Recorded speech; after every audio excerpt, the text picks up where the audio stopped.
Australia అంటే cricket టీమ్‌గా ఇండియాలోనే పెద్ద క్రేజ్ ఉంది. దానికి తగ్గట్టే ఆస్ట్రేలియాలో చదువులకు ఇండియాలో పెద్ద క్రేజ్ ఉంది. సిడ్నీ, మెల్బోర్న్, పెర్త్ వంటి అందమైన నగరాలతో ఆస్ట్రేలియా విదేశాల నుంచి వచ్చే విద్యార్థులను ఆహ్వానిస్తోంది. టాప్ యూనివర్సిటీలు, ఉత్తమ విద్యాబోధన, రక్షణ వ్యవస్థతో ప్రపంచవ్యాప్తంగా స్టూడెంట్స్ ని ఆకట్టుకుంటోంది. యుఎస్ఏ, యూకే తర్వాత అంతటి ప్రాధాన్యం ఉన్న స్టూడెంట్ డెస్టినేషన్ గా ఆస్ట్రేలియాకి పేరుంది.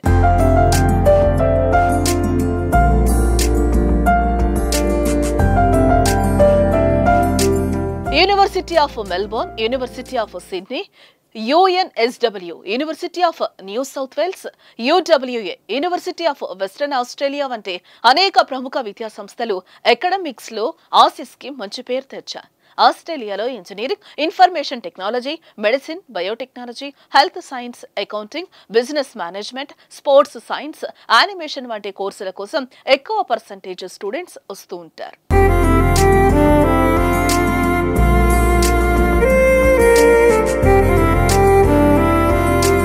ఆస్ట్రేలియాలో ప్రధానమైన యూనివర్సిటీలు 43 వరకు ఉన్నాయి. వీటిలో 41 యూనివర్సిటీలు ప్రభుత్వ నిధులతో నడిచేవైతే 2 మాత్రం ప్రైవేట్ యాజమాన్యాల ఆధ్వర్యంలో నడుస్తున్నాయి.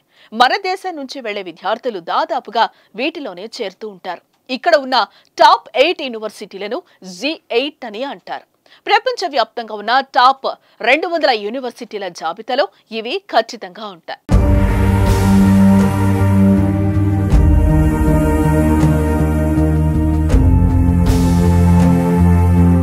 ఆస్ట్రేలియాలో ప్రధానంగా 3 ఇంటెక్స్ ఉన్నాయి, అంటే అడ్మిషన్స్ అన్నమాట. వీటిలో ఫిబ్రవరిలో జరిగే ప్రవేశాలు ప్రధానమైనవి. ఈ సమయంలో దాదాపు అన్ని కోర్సులు, విద్యా సంస్థల్లో అడ్మిషన్స్ పొందే ఛాన్స్ ఉంటుంది. దీనికి పోటీ ఎక్కువ. అందుకే కనీసం 4-5 నెలల ముందు నుంచే జాయినింగ్ ప్రక్రియ మొదలు పెట్టాలి. దీని తర్వాత జూలైలో మరో ఇంటేక్ ఉంటుంది. ఇది కూడా మేజర్ సీజన్. ఈ టైంలోనూ దాదాపు అన్ని అడ్మిషన్స్ కంప్లీట్ చేస్తారు. దీని తర్వాత నవంబర్లో మరో ఇంటేక్ ఉంటుంది. అయితే ఇది మైనర్ సీజన్. అన్ని అడ్మిషన్స్ కంప్లీట్ అయిపోగా మిగిలిన కోర్సులు, విశ్వవిద్యాలయాలు అన్ని అందుబాటులో ఉండవు.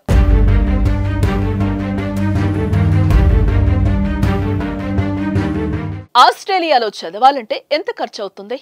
సాధారణ వ్యక్తులు భరించగలరా? ఖర్చుల విషయంలో మిగతా దేశాలతో పోలిస్తే ఆస్ట్రేలియాలో ట్యూషన్ ఫీజు కాస్త ఎక్కువే. 2 ఏళ్ల మాస్టర్ డిగ్రీ పూర్తి చేసేందుకు కనీసం 25 లక్షల నుంచి 50 లక్షల వరకు అచ్చంగా ఫీజులకే చెల్లించాలి. అక్కడ ఉండేందుకు భోజనం, మిగతా అన్ని ఖర్చులకు ఏడాదికి 12 నుంచి 13 లక్షల వరకు అవసరం కావచ్చనేది సాధారణ అంచనా. ఇప్పుడు ఈ పరిమితిని 16,35,000 వరకు ఆస్ట్రేలియా ప్రభుత్వం పెంచుతూ నిర్ణయం తీసుకుంది.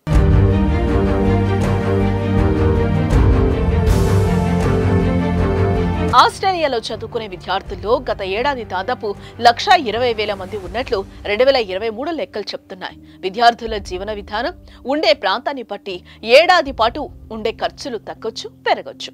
అక్కడ స్టూడెంట్ అకాడమిక్ మెరిట్ ను బట్టి స్కాలర్షిప్ కూడా పొందే అవకాశం ఉండే మరో ప్లస్ పాయింట్. కనీసం 60% మార్కులు సాధించిన వారు ఉపకార వేతనాలకు దరఖాస్తు చేసుకునేందుకు అర్హులు. 65% మార్కులున్న వారికి 10% వరకు, ఆపైన స్కోర్ ఉన్న వారికి 25 నుంచి 30% వరకు స్కాలర్షిప్ లభిస్తుంది. ఆస్ట్రేలియా స్టూడెంట్ వీసా పొందాలంటే ఏం చేయాలి? ఆస్ట్రేలియన్ వీసా ప్రక్రియ మొత్తం ఆన్లైన్లోనే జరుగుతుంది. ఇతర దేశాలతో పోలిస్తే వీసా కొంత సులభంగానే వస్తుంది. స్టూడెంట్ వీసా అప్లికేషన్ కు $652 ఆస్ట్రేలియన్ డాలర్లు, అంటే సుమారు 36,000 లేదు 37,000 ఫీజు రూపంలో చెల్లించాల్సి ఉంటుంది. దరఖాస్తు చేసిన ఒక రోజు నుంచి ఒక నెలలోపు ఎప్పుడైనా వీసా రావచ్చు. సీజన్ సమయంలో ఈ ప్రాసెస్ కోసం మరొక వారం రోజులు పెరగడానికి ఛాన్స్ ఉంటుంది.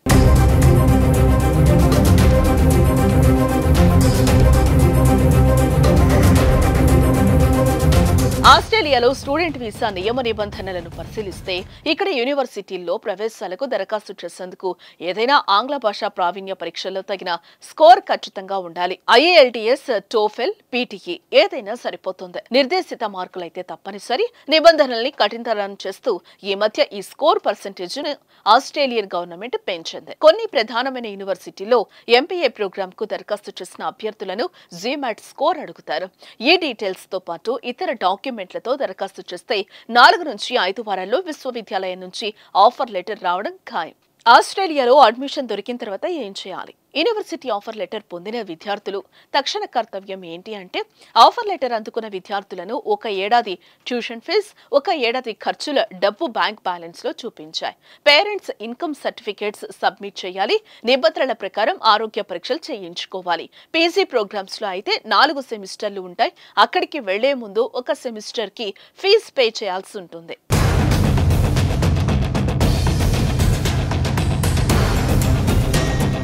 భారత్ నుంచి అమెరికా, కెనడా, యూకే తర్వాత అత్యధికంగా విద్యార్థులు ఆస్ట్రేలియాకే వెళ్తున్నారు. మెరిట్ స్కాలర్షిప్ల సౌకర్యం ఉన్నప్పటికీ ఇక్కడ వర్క్ పర్మిట్ ఎలా ఇస్తారు అనేది చాలా మందికి ఉండే సందేహం. పీజీ చేయడానికి మన వాళ్ళు ఎక్కువగా వెళ్తూ ఉంటారు. అక్కడ 2 ఏళ్ల మాస్టర్ డిగ్రీ కంప్లీట్ చేశాక ఫస్ట్ 3 ఇయర్స్ కి వర్క్ పర్మిట్ దొరుకుతుంది. దాని తర్వాత మరో 2 ఏళ్ల పాటు ఎక్స్టెండ్ చేసే ఛాన్స్ ఉంటుంది. ఇతర దేశాలతో పోలిస్తే ఇది కాస్త ఎక్కువనే చెప్పాలి. అంటే ఆస్ట్రేలియాలో చదువు 2 ఏళ్లు, పని 5 ఏళ్లు, దాదాపు 7 ఏళ్లు అక్కడ ఉండొచ్చు. ఈ సమయంలో ఇంకేదైనా మాస్టర్ డిగ్రీకి దరఖాస్తు చేస్తే మరింత సులభంగా పర్మిషన్స్ లభిస్తాయి.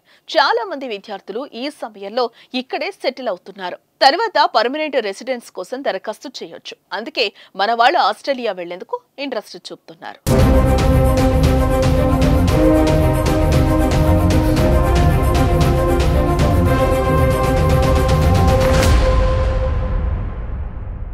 మీ బిజినెస్ ఏదైనా మీ ఊర్లో ప్రమోషన్ చేయాలంటే అది సుమన్ టీవీతోనే సాధ్యం. ఇప్పుడే సంప్రదించండి.